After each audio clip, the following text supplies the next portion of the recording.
When it comes to Oscar nominations, really, I just want predictability.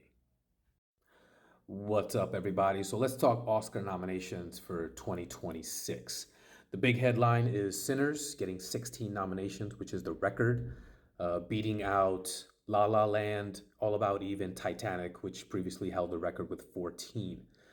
Absolutely deserving, no doubt, because remember, this is not an indictment on those previous movies. It's not to say that Sinners is better than those movies. It's to say that it is head and shoulders better in all categories than any other movies that came out. I mean, as when you think of production value, performances, story, music, editing, it's just amazing. Like personally, I liked Frankenstein just a little bit more, but at the same time, Sinners is just a masterpiece. I can't deny that.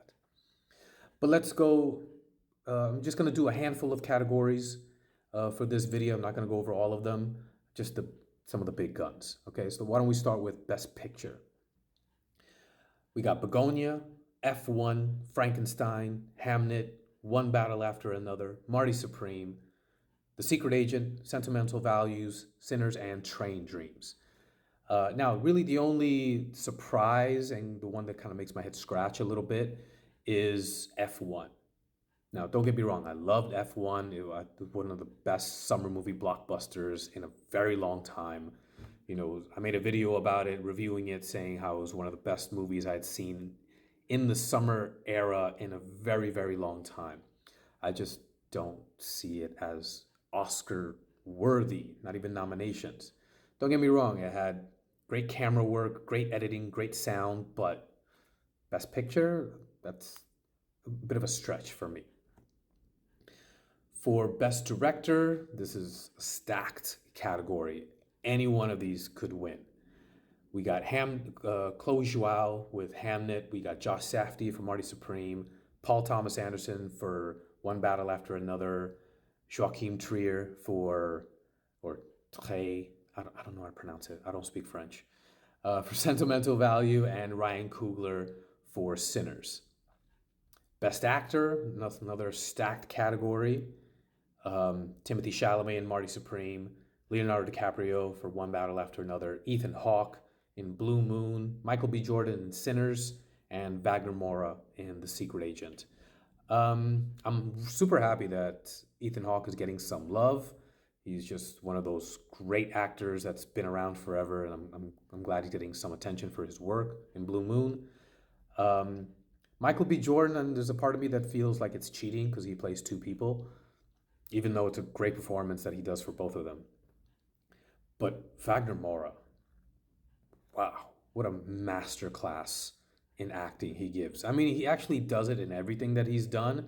I know most people remember him from Narcos. That was the first time anyone outside of Brazil knew who he was. I highly recommend you go back and watch anything pre Narcos, and you already see just how incredible of an actor and artist he is. Best Actress, we got Jessie Buckley in Hamnet, Rose Byrne in If I Had Legs, I'd Kick You, Kate Hudson in Song Sung Blue, uh, Renate Reinsve for Sentimental Value, and Emma Stone for Begonia.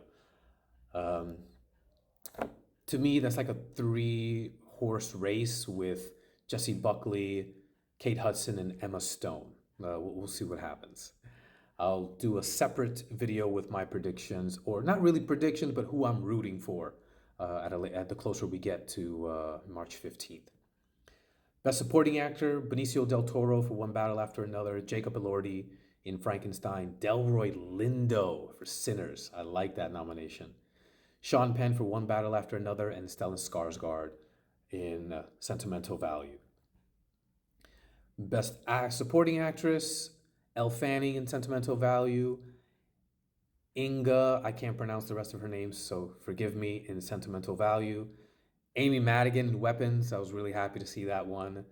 Wunmi Mosaku in Sinners, I didn't get that nomination, I'm gonna be very honest with you. Tiana Taylor in One Battle After Another. And the last one I'm going to talk about is Best Adapted Screenplay. We got Begonia, Frankenstein, Hamnet, One Battle After Another, and Train Dreams. So, as I said in my opening, it's like nothing was really, it was like 99% predictable. As you know, Oscars is the last award show of the award season. And so, you know, by then you have Critics' Choice Awards, you have Golden Globes, you have the SAG Awards. And so by then it kind of has already lined up as far as who's gonna get the award or at least who should be nominated. Um, so I like where it went. I've I know that Frankenstein even got nominated for a ton of awards as well.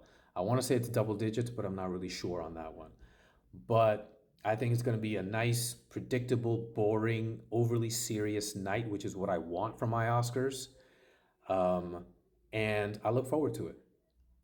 Anyways, what about you guys? Let me know what you think in the comments below. Smash that like button, give me a follow, and I'll see you guys next time.